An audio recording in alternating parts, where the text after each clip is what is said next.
Hi, everybody. I'm Brittany Lewis, a breaking news reporter here at Forbes. Joining me once again is my Forbes colleague, money and politics reporter, Kyle Khan-Mullins. Kyle, thanks so much for joining me. Always great to be here, Brittany. Thanks for having me. In November, Marjorie Taylor Greene announced she will resign from Congress. And over the past close to 5 years, she has been one of President Trump's most staunch allies, one of the most firebrand conservatives, and one of the most controversial members of the MAGA movement. Now she's apologized for what she described as her toxic part in politics, and President Trump has called her a traitor and a disgrace to our great Republican Party. So to start off the conversation, what is the highlight reel for her time in Congress? You know, Brittany, some members of Congress come and go without making a huge mark, and some prefer to work behind the scenes in committees or drafting appropriations legislation and that kind of stuff. But from the moment that it was clear Marjorie Taylor Greene would be a congresswoman, before she was even in office, she has been a lightning rod.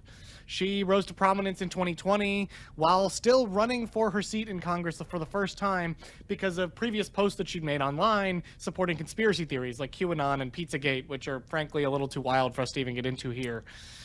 For years, she's been a big embracer of all sorts of far-right politics in the United States. On day 2 of Joe Biden's administration, she filed to impeach him. She was removed from her committee assignments after taking office due to remarks that Democrats said were threatening violence against them. But over time, over her several years in Congress, she grew pretty close to leadership. She even supported Kevin McCarthy, former Speaker of the House, during the attempts to remove him as Speaker. And today, she's striking a different tone. She's still supportive of some fringe policies like abolishing H-1B visas or making care for transgender minors a felony. But she announced her resignation recently after breaking with the president on the release of the Epstein files. That's been the really big central thing that has led her to split off from the MAGA movement. And he has, like you mentioned, branded her Marjorie Taylor Greene in response. And to your point, she really has adopted somewhat of a softer tone. She broke with leadership during the government shutdown, saying that she thinks that Republicans need to do more when it comes to healthcare costs. She went on The View. She isn't saying as many bombastic things as she's known for in the past, but she announced she was resigning. And she gave a date, but she's not resigning right away. She announced this in November. Her last day will be January 5th. And you're reporting on, quote, one potential reason she is hanging on for a bit longer. What could that reason be? So Greene cited plenty of different things that for reasons why she was resigning in a video announcement that she posted, but she didn't offer any specific reasoning for why she'd be hanging on to her seat until January 5th. And it's notable. I mean, she said this in her announcement, and there were things that came up afterwards. She faces security threats as a member of Congress, and she's going to continue facing those threats while she's in office. So one might think she might be eager to get out of there. But she said she's hanging on until January 5th, and it seems notable because that's only a few days after she qualifies for her pension on January 3rd. And so the title of your piece on this story is How Marjorie Taylor Greene Locked in Her Taxpayer-Funded Pension for Life. So how much will she receive from her pension over the course of her lifetime? So the National Taxpayers Union calculated that her total pension payout, assuming she lives a normal lifespan and begins receiving benefits at 62, which she's expected to, would be over $260,000 over her lifetime. They based that on some numbers that were very similar to what our estimates came out to be. We estimate she's going to be getting $725 a month, or about $8,700 a year, once she turns 62. And so dive a little deeper there for us. Walk us through the numbers. How did you arrive at that number? So lawmakers' pensions are calculated by multiplying together a couple of different things. You have their number of years of service. You have their highest 3 years of salary while serving. So you take the 3 years that they were paid the most, and then you average those together. That's their high 3 salary is how it's referred to. And then they're all multiplied by an accrual rate that depends on when she joins the system. So Marjorie Taylor Greene, she has 5 years of service, or she will once she, she'll have 5 years and 2 days when she resigns on January 5th. She is paid a salary of $174,000. That's been her salary every year she's been in Congress. In fact, just as a side note, that's been the congressional salary since 2009. Congress has not given itself a pay raise since then. And then her accrual rate is 1% based on when she joined the system.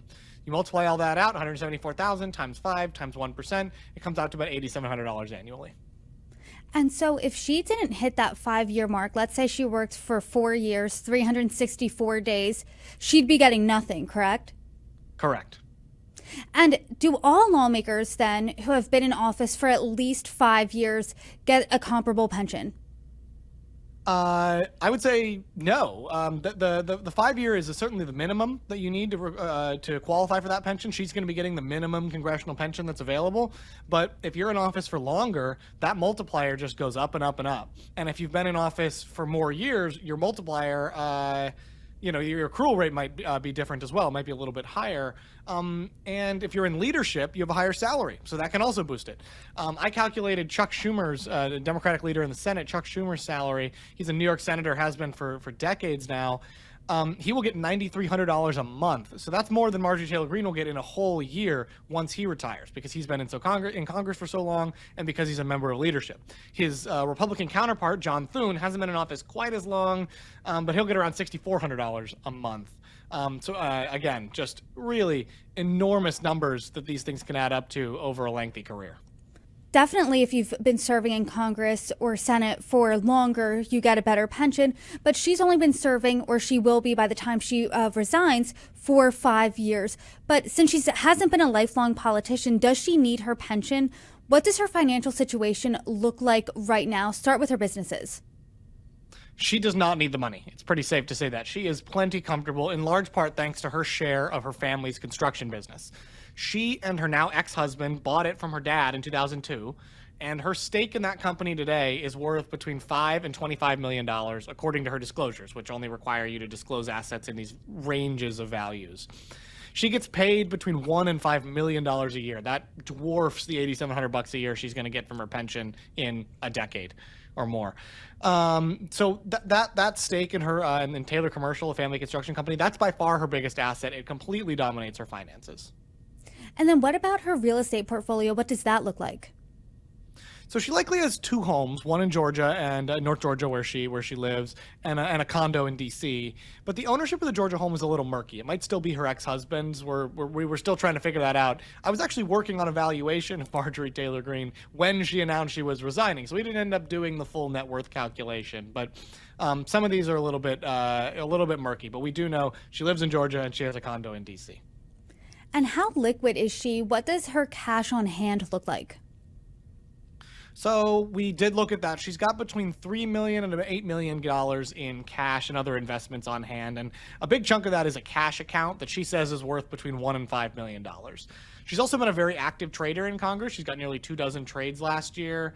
And she owns a big portfolio of blue chip stocks. Think anything from, Apple to Caterpillar to Hershey, the chocolate company. Lots of different basic stocks that, a well-diversified portfolio might hold.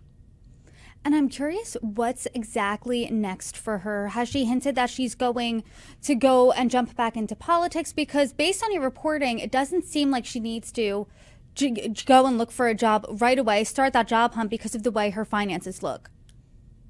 Brittany, we just don't know what she's doing next. I could see her doing anything from running for statewide office, running for higher office in Georgia. She could start a podcast. She could get her own show on a right-wing cable network. I mean, really the sky is the limit for her. She has a personality. She's got a following. If there's one thing we do know about Marjorie Taylor Greene, it's that she's not exactly predictable. So we'll all be waiting to see where she goes next.